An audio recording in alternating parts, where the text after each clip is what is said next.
Cestujúci vo vlaku, hľadiac z viaduktu na vodnú hladinu v hĺbke pod nimi, ani netušia, že tam na dne kedysi stála pomerne veľká a pekná obec.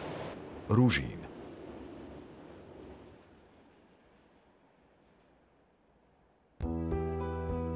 Popod strmé bralo Holíc sa pretieklo už veľa vody. Teraz pôsobí upokojujúco, no pod jej hladinou ležia stopy zaniknutej obce, ktorá sa rozprestierala v úzkom údolí rieky Hornát, nedaleko Košíc.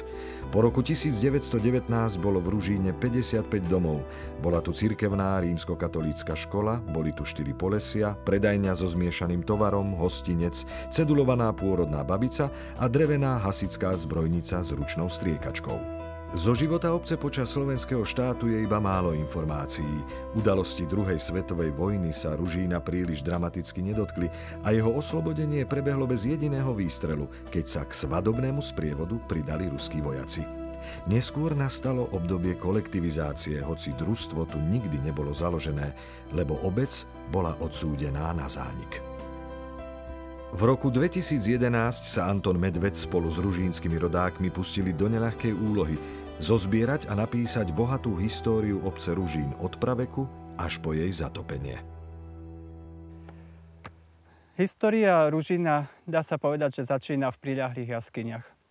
Od čias paleolitu, čo je nejakých 25 000 rokov pred Kristom, až cez mezolitických lovcov, čo je stredná doba kamena, cez ľud bukovohorskej keramiky, ide o mladšiu dobu kamenu, až cez Slovanov, Keltov, až po stredovek.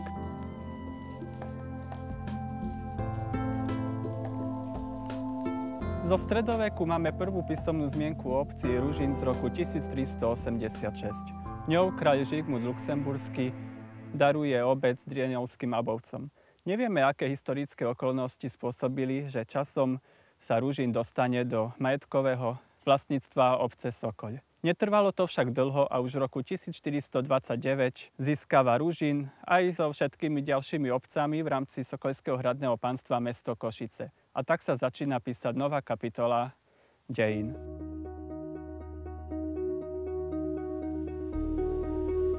Ružín založili drevorúbači a uhliari.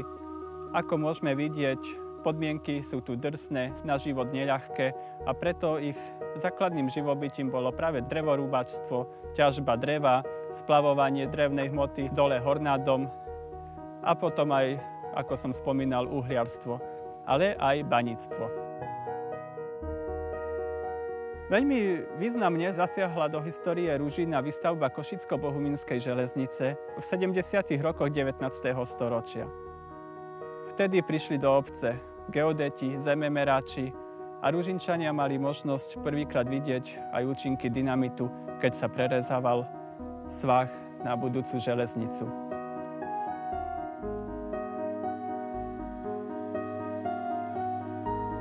Nemým svedkom železiarskej činnosti je aj miestny cintorín, na ktorom sa nachádzajú liatinové kríže práve zo železiarskej činnosti z tohto regiónu, predovšetkým zo železiarne nachádzajúcej sa v Košických Hamroch. Ten vďaka svojej polohe vysoko nad dedinou pretrval až do dnešných dní ako nemý svedok zániku obce. Potok Malý Ružínok vyviera spod skalných stien Šivca, ktorý bol v roku 1954 vyhlásený za národnú prírodnú rezerváciu. Sem sa rád vracia aj rodák, niekdajší redaktor Slovenského rozhlasu Andrej Lukáč, ktorý odtiaľ musel odísť vo veku 18 rokov.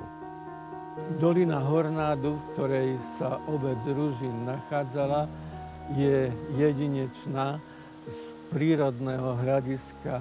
Je obklopená pomerne vysokými vrškami. Tá rieka samotná ju vymodelovala tak, že je to jedinečný kus Slovenska, podľa mňa. Tu máme napríklad Koňovú skalu. Ako chlapci, prvé naše bolo na Koňovú skalu ísť nazbierať kúkol, to je poniklec veľkokvety, alebo ak sa to volá. A z toho sme robili parfém a ulievali dievky na Veľkú noc. Veľmi zaujímavou zvláštnosťou polohy obce Ružín a vôbec celého katastra je to, že sa tu spájajú pri Hornáde dve významné doliny.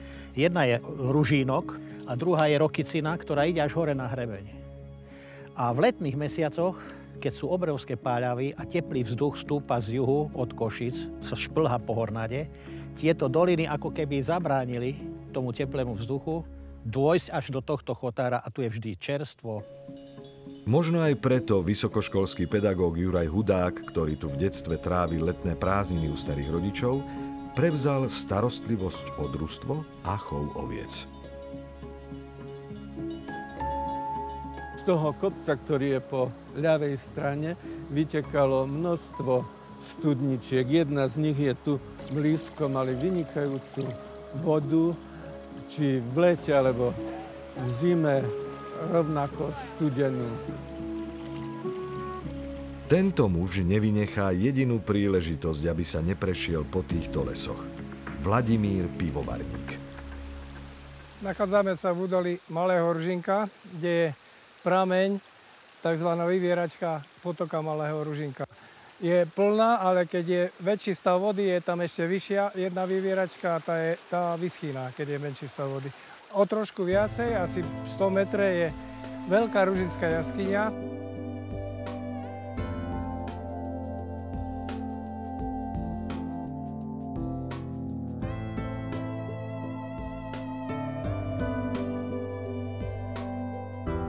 Sme priamo vo tzv. Veľkej ružinskej jaskyni. Pod ňou je malá jaskyňa, volá sa Pivnica a táto je pomenaná podľa Samuela Rota, ktorý v 19. storočí robil tu vykopávky a robil ďalej aj o údolie, ďalej je Antónova jaskyňa, pomenovaná podľa lesníka Antona Fajta, ktorý mu pomáhal pri tých vykopávkach. Keby sme išli vyššie, hore je poľana Kozárska, na ktorej bola krásna chata, Bekechyho chata, ktorá bola postavená v roku 1914 a v tých časoch Karpatsko-Uhorský spolok, ktorý tam chodil turisti, tak ich sa zúčastňovalo aj 600, aj viacej. V tých časoch tu turizmus prekvital. Krásy okolitej prírody obdivovali najmä Košičania. Dnes sú turistické chodníky takmer prázdne. Ďaleko za hranicami hľadáme to, čo doma máme ako na dlani. Bola to prvá polovica 50. rokov a v obci bol veľký stavebný ruch. Bola tu výstavba trate Družby, Bujanovského tunela a sem prišli teda odborníci. No ale už vtedy letel dedinou chýr, že je to preto, lebo dedina zanikne, preto stávajú novú železnicu tak vysoko nad dedinou, aj Bujanovský tunel, že už od vojny tu bola stavebná uzávera, nesmelo sa stavať a potom zakrátko to prišlo.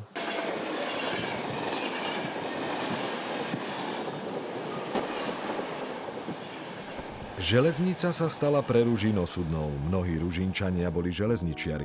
V 50. rokoch sa začala výstavba trate Družby a Bujanovského tunela. Prvé vlaky tade prešli v roku 1955. V roku 1963 sa začala výstavba priehrady. Projektanti ju umiestnili 3 kilometre nad obcov.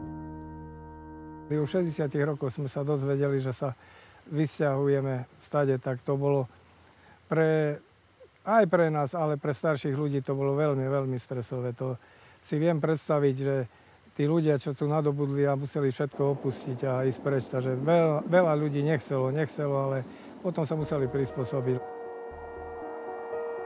Môj otec bol vtedy predseda MNV, snažil sa, bol v Bratislave, chodili do Prahy, ale bohužiaľ v žiadnom prípade sa nedalo zachrániť Ružin. Nový Ružin mal byť postavený na krásnom mieste, hore nad stanicou železničnou pod Suchým vrchom. Ružin sa začal pomaly likvidovať začiatkom 60. rokov a ten proces bol dovršený v roku 1970, keď ako posledný bol zbúraný kostol. Rímskokatolícky kostol Navštívenia Panny Márie bol postavený v rokoch 1764 až 1769 na mieste dreveného kostola. Bol zhotovený v rokokovo-klasicistickom štýle a bol to najväčší kostol vo farnosti. Bol jednoloďový s polkruhovou ukončenou svätyňou. Najväčšiu umeleckú hodnotu mal hlavný oltár s oltárnym obrazom. Pod ním bolo tabernákulum. Nachádzame sa na mieste bývalého kostola v obci Ružin, ktorý pred 47 rokmi sme my dvaja tu mali sobáš. To bol sobáš posledný z existencie tejto obce. Je to milá spomienka, je to niečo aj také výnimočné, zvláštne, že už nikdy viac sa takáto situácia neopakovala. Do kostola sa prichádzalo z tejto časti dediny, tu boli schody, ktoré sú teraz zaplavené. Po týchto schodoch sme vlastne z tejto dediny prichádzali na sobáš tu do kostola. Kostol nezostal nad vodami priehrady, bol zbúraný presne po 200 rokoch od jeho vybudovania. Pôda na týchto miestach má stále svojich vlastníkov, dedičov a ich potomkov. Ružín nezanikol. Prejavom toho je aj poľnohospodárske družstvo Ružín, ktoré vzniklo v roku 1993 a jeho farma sa nachádza na týchto pozemkoch a rozprestiera sa v podstate v katastri, kde sa chovajú ovce už asi 60 rokov. Najzaujímavejšie sú tie katastrálne názvy, podľa mňa staré aj 300 rokov. Hoci sa Ružínčania rozprchli na všetky strany a pôvodných je čoraz menej a voda prekryla dedinu, názvy ako Podčerveň, Podholicu, Lieskovec, Podsuchý vrch, Pod Šivcom zostali nielen na mapách, ale aj v ich srdciach.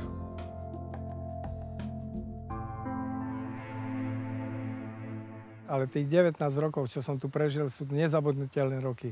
Sú to roky, ktoré mi chodia v spomienkach doteraz. Píšem si denník, aby moji potomkovia vedeli, že Ružín ako dedina nikdy nezanikla ani nezanikne, lebo ostane v spomienkach či už mojich aj mojich potomkoch. Treba sa vracať k spomienkam z mladosti. Treba sa vracať na miesta domova, kde na brehu Hornádu a v doline potoka Ružínok stáli malé domčeky. Zo súdobého popisu pred zánikom obce. Podnebie je tu mierne, lebo obec je obklúčená horami, ktoré v zime chránia pred mrazmi a v lete pred páľavami. Ľudia sa živia prevažne poľnohospodárstvom, sú zdraví a pracovití. Pitná voda je z bohatých a čistých prírodných prameňov.